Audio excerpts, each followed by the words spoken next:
Thank you. In the Indianapolis Star, an article that was right under the masthead this Saturday was an article titled Brainard Taps Reserves for Arts Center. Towards the end of that article, Councilman Asatero is quoted. I understand, having been in politics for a while, that there's such a thing as political rhetoric. There's a lot of exaggeration sometimes and a lot of rhetoric to make one's point. But when one is accused of being untruthful, demands a response. And quite honestly, John, you weren't on the council when this was presented to each of the members and to the public. Now, Mr. Styring was here that night, and they got a copy along with the other 200 or so people who had access to it in the room, but you did not. But let me start by reading the letter, and this is what this is. This was the proposal that was prepared in 2005 and then presented to the council, as well as the redevelopment commissioners previously, prior to the bond issue for the concert hall being considered and passed.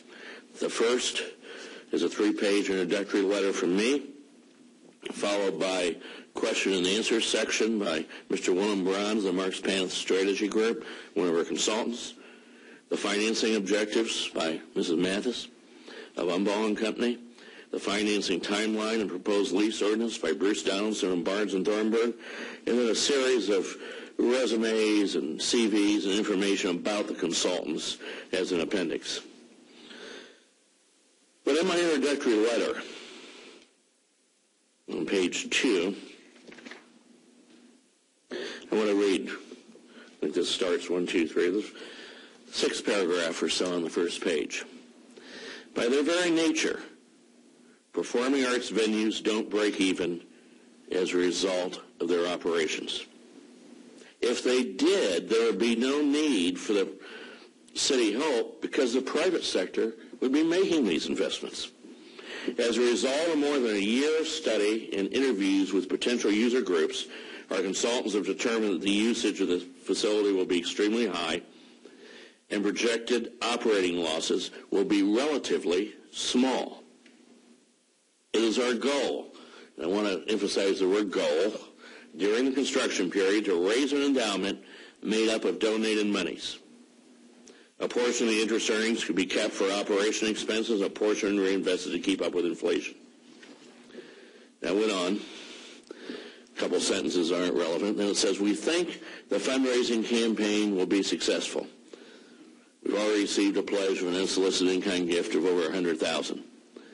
In the next sentence, in the event that the fundraising is not as successful as we believe, the projected operation cost and excess revenues is small enough to be paid out of the funds we are currently budgeting for arts programming in Carmel.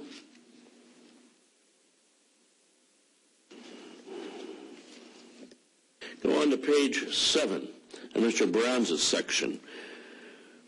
And not only did this page have a pro forma for the first several years, so the council, to Mr. Styring's complaint, clearly, now it's an estimate, prior to inflation and recession and all sorts of things, and it assumed that we'd get started a little sooner. It took 9 months to get through the state approval process after the city council approved the bond. But here's what it said. Municipal bonds can be used only for bricks and mortar projects, not to support operating costs. And this is the case with all TIF funds. You use a portion of the funds for project supervisors, construction supervisors. That's it. It says in Carmel, a private sector fundraising plan will be conducted to supplement the public funds. And it goes on through how we wanted to do that. But it clearly then stated that to the extent that's not successful, return to the city. And it showed In the year prior to opening, just under $1.4 million, this is back in 2005, being needed for startup cost. Can't use TIF funds. Not only does state law prohibit them, in about 15 years they're going to be gone. The project will be done, the TIF districts will expire, so it's clear that like every other city function, you have to support it once it's built. This isn't a surprise.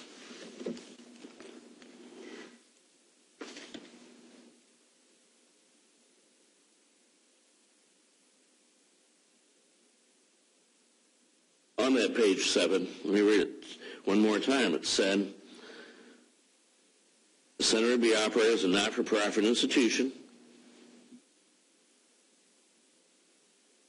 NPSG has prepared a detailed financial operating plan for the Performing Arts Center that includes a multi-year model of operating expenses and revenue and funding needs. The pro forma financial operating estimate covers the pre-opening year and 4 years of stable operations as follows. And it shows that $1.4 million being needed in the previous year. Then on the next page in that same report, page 8, it says typically annual contributions are raised from a combination of sources, including individual, corporate, foundation gifts, membership, sponsorships, and possibly government support. So we made it clear that was a possibility. Next, you move to an article in the Indianapolis Star on May 3rd of 2005. And I say, and I quote, the project won't be financed. We're talking about financing the construction with residential property taxes. Instead, the city would use the increased business tax revenue to pay back the $80 million construction loan. Next paragraph, clearly talking about in paragraph 1, construction. The next paragraph, it says the center would cost an estimated $300 to $375 per year to operate, said Ryan. He's quoting our cost consultant in this case. So again, it was pointed out to the public that there would be an annual operating deficit. Then another article on May 16th says the Arts Center, and this is in this Bill Ruthart article in the Indianapolis Star, before the council vote, so everybody knew about it, the Arts Center scheduled to open in 2008 would cost an estimated $300,000 to $375,000 per year to operate. This is again, he's referring to the year of stable operations after the startup. Then on September 17th, 2005, an article in the Indianapolis Star by Leslie Rogers Barrett. And I'm quoting from about the 4th paragraph. The city will pay for the center with money generated from commercial growth in the tax incremental financing district or TIF. But the Performing Arts Center, which will be run by a not-for-profit board, will need money each year to operate the center. No suggestion that it would operate without taxpayer money. We said we would build it without residential taxpayer money. Never said that it would be operated that way. In fact, you can't operate it with TIF money under state law. And then a news release, March 23rd, 2006, the next year. It's a city news release. And this is one's titled City Center Groundbreaking, March 23rd, 2006. About the second page, let me quote this sentence. The fact that this development is being funded by tax incremental financing dollars also appeals to a residential population as their property tax dollars are not being used to develop the project. Develop being a synonym for build. It didn't say anything about operations. Then, in a news release on February 12th, 2007, no residential, and this is me again quoted, no residential property taxes are being used to build the center. The funds come from increases in commercial taxes in the designated economic development areas. Again, clearly stating build, not operate. And on March 13th, 2007, City Center release, we made it clear that the TIF funds used for the project were, quote, not from residential property taxes, and that the TIF funds went toward public infrastructure requirements. And I stated, no residential property taxes are being used in this project. The project is part of the tax increment financing district that was specifically designed to offer assistance to projects by using the increased tax revenue to support the project's public infrastructure requirements. Again, talking about building the infrastructure, not about operating the facility. For instance, we've built parking garages. Just last year, the Redevelopment Commission paid for a rebuilding of a street, but the city maintains that street. We can't maintain it out of TIF dollars, the same as the concert hall. And then August 12, 2009, and I know you were at this. I remember you being at this press conference, news conference, John. August 12, 2009, we're announcing that Stephen Libman's going to be our executive director, and I pulled the tape. And I transcribed it. And what I said was what we wanted to do was set up an institution to manage and operate the hall, to take the burden off the city of Carmel and the taxpayers. And that's true. It's always been a goal to try to raise private money. But then I go on, recognizing that it will need seed money and startup money. There has never been any representation that we would not need startup money or seed money. And the statement that you made, Mr. Estero, that said, I promised that we'd do it without seed money or startup money, just isn't accurate. Thank you. Thank you, Mr. Mayor. Mr. Estero. Thank you, Mr. Sharp. The first thing I'd like to say is that I'm sure everybody knows how political I am. I have $30 in my political campaign fund, so we all know how political I am. But I'm going to tell you, we talked about the past, we talked about whatever. What I have here is an article from the Indy Star dated January 31st, 2010, okay? And I'm going to read you the statement. As a matter of fact, it was written by this gentleman right out here in the audience. He says, how the mayor sees it. Brainard responds that no matter what the Attorney General's opinion says, no residential taxes will be used for the Art Center. It doesn't say, it doesn't qualify it, it just says it, okay? But the real issue here is not how we operate the center, but who operates the center. Do we give this money to a private foundation who has no responsibility to this council or to the taxpayers of Carmel? Okay. Do we give them this money? Do we let them enter into contracts with no control over? A private foundation of which the city attorney and the communications director for the mayor of this city are members of this private foundation. If we need money to operate the center, it needs to be within the city. Taking government money and passing it to a private foundation is absurd, especially when they spend money with no accountability to the taxpayer. We need full disclosure. Okay, I have no idea. I mean, I could sit up here and say that Mr. Feinstein's contract is $500,000. I have no idea. And the reason I have no idea, there is no accountability to me as a council member and as a taxpayer in the city of Carmel, because we are funneling money to a private foundation which we have no control and there is no accountability, and of which 2 city employees sit on. If there needs to be money to operate this center, it needs to be come through the city, be managed by the city, where we have full disclosure to the public. At this point, we have no idea what the budget is going to be to operate this. We have no idea of how much has been spent. We don't have an idea, as Dr. Steinman says, of how much is going to be needed. Hey, a budget from 5 years ago is nothing. What are we spending today? What contracts have we entered into? I have no idea what the PAC Foundation, what contracts have they entered into and how much they are. You know, obviously we're going to have to operate the center. But the issue here is that that money needs to stay within the government, and we have full disclosure. And if there's going to be a contract issued, everybody in Carmel, every taxpayer in Carmel knows what that contract is.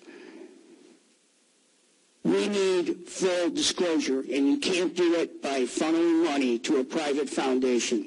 If, in fact, as the mayor initially establishes, we're going to have a private foundation and we're going to get $50 million of private funds and we're going to operate the center, then yes, having a private foundation operate the center is fine and dandy.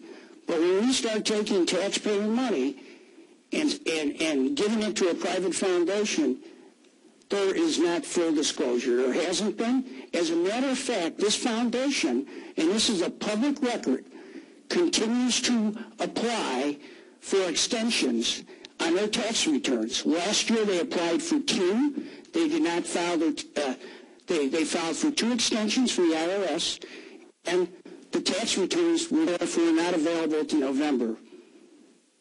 Okay, why is a small foundation that has not collected all that much? Through 2008, they collected less than $600,000. Take so long to do a tax return. And why do they continue to ask for extensions? This is why, if in fact we need to support the operation of the Performing Arts Center, it needs to be done within the city, just like we support the operation of the street department, of the police department, and a budget is submitted to this council for approval and funding. This piecemeal just won't do it. We don't know how much they need. We don't know what their budget is. We don't know how much they spent. And we will never know as long as we keep giving money to a private foundation. Thank you. Thank you. Councilor Ryder. I tried. I was going to hold out, but I think I made a comment a couple months ago. I don't know the exact time, about junior high tactics. This isn't even on our agenda yet. The only thing that's happened is we called around to see who wanted to sponsor it. And I'm curious if our new policy is going to be to do our debate on any resolution or ordinance that comes before the council in the newspaper before it comes to us officially and maybe gets dealt with in committee, which is also open to the public. Once you ring a bell, you can't unring it. We're not talking about whether we agree or disagree with building the Performing Arts Center anymore, the Palladium. It's going to be built. We're going to open it. I got an email from a constituent suggesting that we build it and then shutter it. I couldn't even respond. But I can respond to, I don't think it's a really good idea for us to do our debate in the newspaper before it's even before us and create a negative aspect. We don't even know how this is going to shake out yet. But yet, within less than 24 hours of phone calls being made, it's already being bounced around in the newspaper. If you've ever met Stephen Libman, he has a job to do. He's trying to raise private funds for the Performing Arts Center. We have a job to do, and that's do what's best for the city of Carmel. Somehow, all this negative publicity before it's even before us in the newspaper, I'm thinking might make that first job a little difficult. Maybe we could restrain ourselves and do the business within our guidelines, which is very transparent, open meetings, open committee meetings, but maybe we shouldn't be arguing about it before we have the facts in the newspaper. Thank you. Councilor Sidesticker. Thank you, Mr. President. Mr. Mayor, I'm going to keep these completely based on what the information that you brought forward this evening, because I have questions that I honestly want answered, and and I will just focus it on that information. We had projected an opening cost operations funding of roughly $1.4 million. We're at $2 million, so okay, we're off a little bit there. The general expectation was $300,000 shortfall that would be funded somehow, and I can verify that because 2.5, 3 years ago you told me that. I'm not nearly as accurate as the newspaper, as we all know, but what I do question, and several times up here you said you can't use TIF for operation. But in fact, that was one of the contentions in the audit this year, that tax increment finance dollars were used for labor for the CRC. And I bring this up because it was, I believe, legal's opinion was that these were managers. I have to believe that Stephen Libman is a manager. I have to believe that Michael Feinstein is a manager. Now, I understand it's a separate entity, and I'm as much of a critic of using tax increment finance for this, but what I don't understand is how the two are different. That's a valid question. Let me try to jump in on that, and that's, thank you. That's a good question, Eric. The statute says, and I don't have it in front of me, so I can't quote it exactly, but it says TIF dollars shall be used for construction, for bricks and mortar. And then it has some a partial exception in it, including managers of that construction. So Mr. Olds, for instance, is managing that construction, and some of his assistant perhaps, and others at the CRC, a portion of that salary can be taken out of TIF. But once the building's built, there's no argument whatsoever that they are managing that construction project. And the issue that we were discussing with the state board, and I think came to a resolution, somebody who's doing promotion during the construction stage, what portion, if any, of that salary can come out of TIF, if not? And that was the question. What's the proper percentage? But it all applies clearly. There was never any dispute with the state about this. Clearly applies only to the construction period, not the post-construction period. Okay. Part of the issue was this one time that the CRC does have other revenue. For instance, has revenue from land sales. It may aggregate land, sell that land to a developer, and then have, even though it originally came from TIF, the law does allow that money, what you spend it on, allows the Redevelopment Commission more leeway. And so we had considered, and that was one of the issues the state board mentioned they didn't think could be spent on operations. Our attorney thought they could. Honest dispute. And so I thought, well, let's not go there on this issue. Let's do it this way, which no one disputes is legally allowed by the state. Will that answer? That answers that. One other. That's a good question. I see one of the things is we are now clearly defining the difference between development and operations. And I would tell you that straightforward, you did a lousy job of defining the two over these past several years. Nobody that I've talked to knew the difference between the two, considered the difference between the two, because it was never delineated as such. I understand what you're saying, and I think everybody else does, but I got to tell you, I think we now get to the point of splitting hairs, and I think that's where some of the dissension comes from. That is it. Thank you, Mr. President. Thank you. If I may add one thing, we got rushed into this discussion because of the public attention, but I have asked Mr. Libman when this is presented on April 14th. In fact, in the draft of the resolution asking for the appropriation, I actually wrote the language, so if you don't like it, that's fine, that said prior to consideration of this, Mr. Libman will appear, as in the whereas clauses, and present the proposed budget. the same as we do for other art-related organizations that are funded by the city. Thank you. I have a couple of comments, unfortunately. And I first would like to commend my wife for being a very, very wise woman. I told her I was leaving this evening at about 20 minutes to 6, and I said, I really don't think that this will be very long, a short agenda, and we have one presentation, I think maybe an hour, hour and a half meeting. We're now at an hour 15. We haven't gotten past item 6 on our agenda, and we spent much of our time talking about something that is not before us in business tonight, which is always an interesting exercise. Mr. Haney, would you, from a legal standpoint, and I know I'm putting you sort of on the spot, but I don't think it's too much, from a legal standpoint, would you feel that if we were to address the large P, small p problem via a resolution similar to the way the council authorized the transfer of COET funds to subsidize Monin Center operations, and merely acknowledged that on these two projects that are evidently under such a gun of falling apart and destroying the park system, that we could perhaps cure that with such a resolution?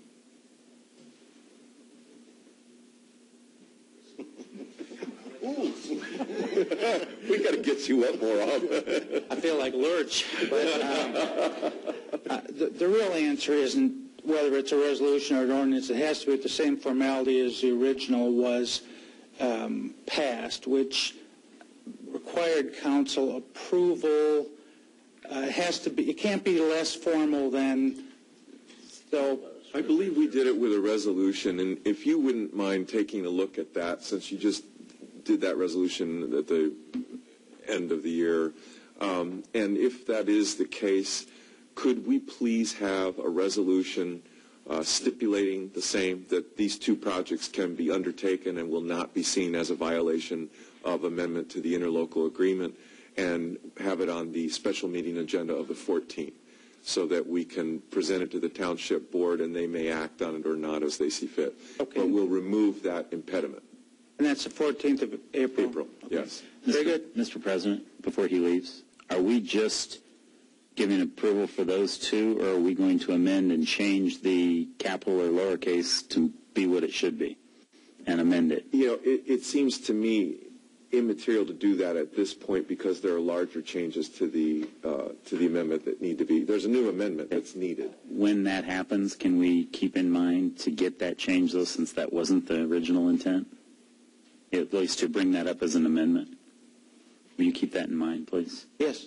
Yeah, and I can verify for you that was not the original intent. In fact, it actually flies completely in the face of what the original intent was.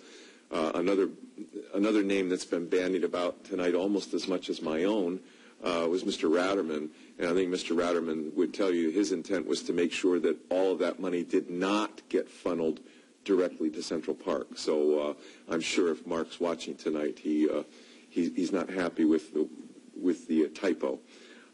Thank you. I appreciate that. Okay. Thank you. Sir.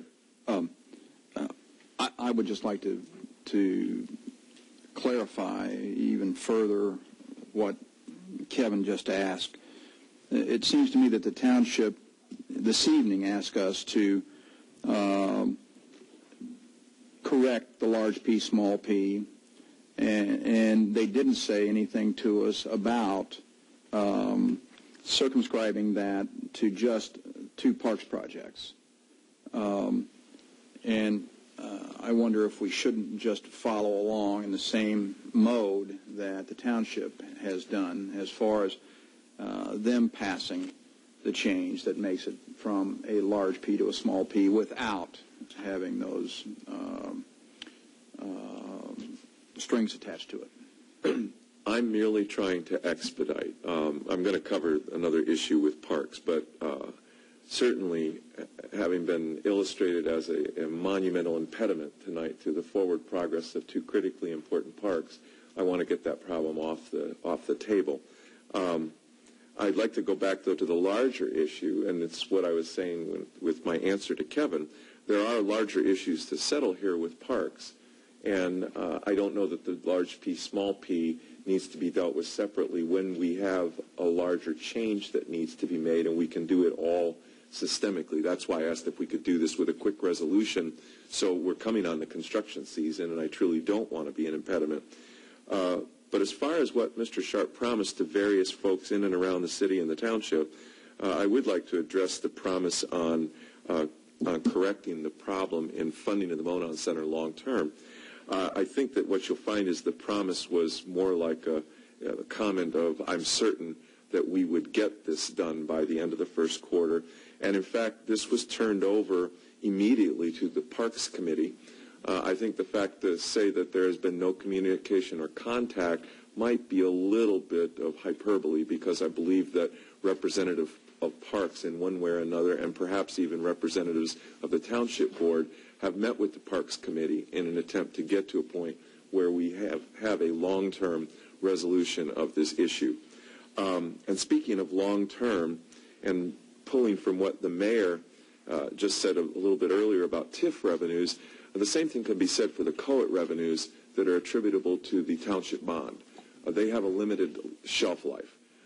It is why several of us, and I won't speak for everyone, but several of us have looked at the concept of diverting the COET funds to shore up the shortfall in the operations of the Monon as being nothing more than at best a midterm fix of the problem, and shoving it off for 12, 15, 17 years, whatever's left on that bond, when the people then will have to figure out how the Monon Center would or should be operated, and what the relationship should be with any remainder of the township.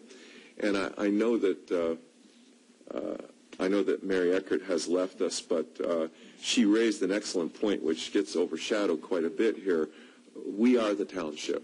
There is no township absent from the city, and so therefore any of the money that's being spent by the township is also being spent, therefore, on behalf of the citizens that we represent. And as we are involved in a joint venture here in Parks, and as one of the bodies is clearly not completely satisfied with the way the joint venture is currently operating, I believe what we've tried to do is take the prudent step. We have tried to engage. There have been invitations made to meetings that somehow there were miscommunications despite multiple attempts, and representatives from Parks did not attend.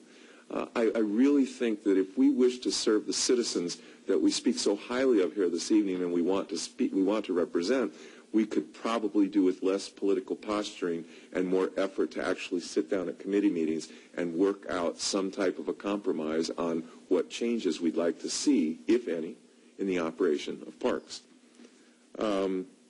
I would like to point out that the Clerk Treasurer, Ms. Gordray, is absent tonight because she's representing the city at the National League of Cities Congressional Conference in Washington, D.C. And also, Mayor, I don't want to put you on the spot, but I'm going to, in terms of I don't expect an answer this evening unless you happen to be prepared.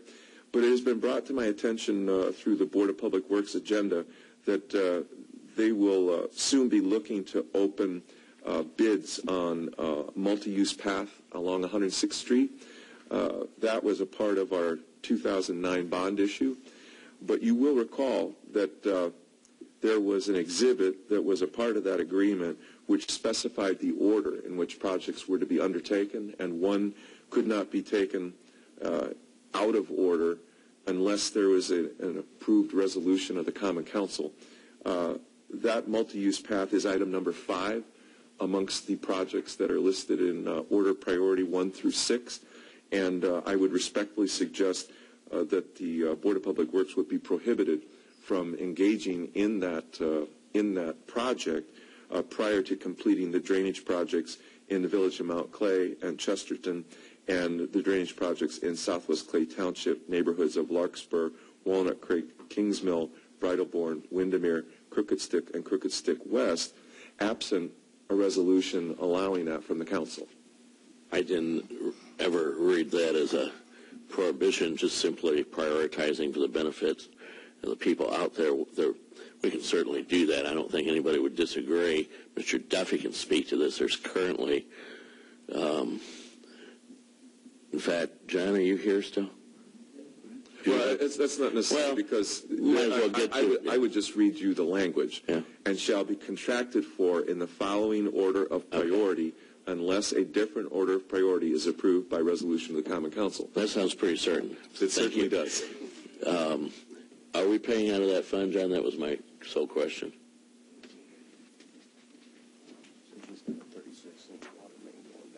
He does, but that has nothing to do with the path going on. Mr. Sharp, are you referring to the multi-use path on the west side between Ditch and 106th Street, between Ditch and... Yes. Okay.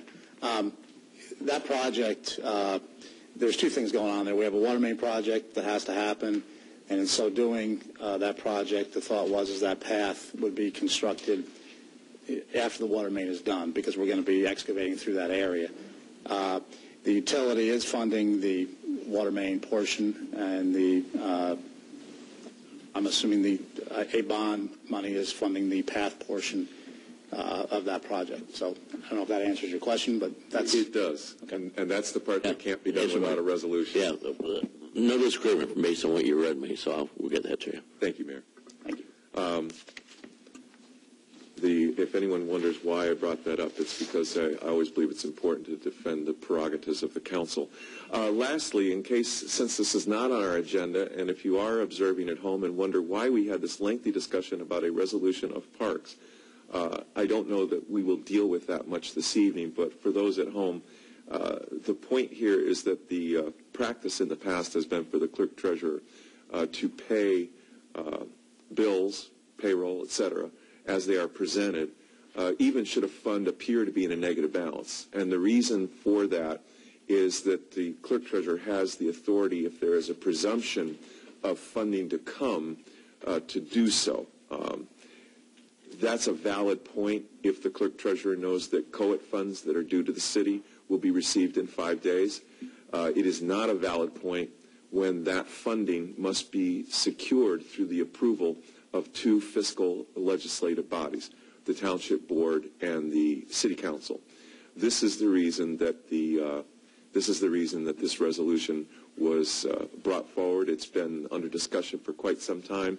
It's merely to make certain, again, defending the prerogatives of the council, and in this case the Township Board, whether they want our defense or not, is to make certain that the council or the board will not be faced with a Hobson's choice, where it appears that they are taking a decision.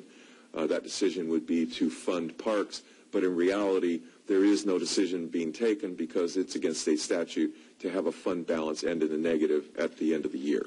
So that's the purpose of what is attempting to be done here, not any of the larger arguments that you may have heard earlier this evening. With that, and without objection, we'll move on to item 7 on our agenda. Action on mayoral vetoes. Mercifully, there are none. Item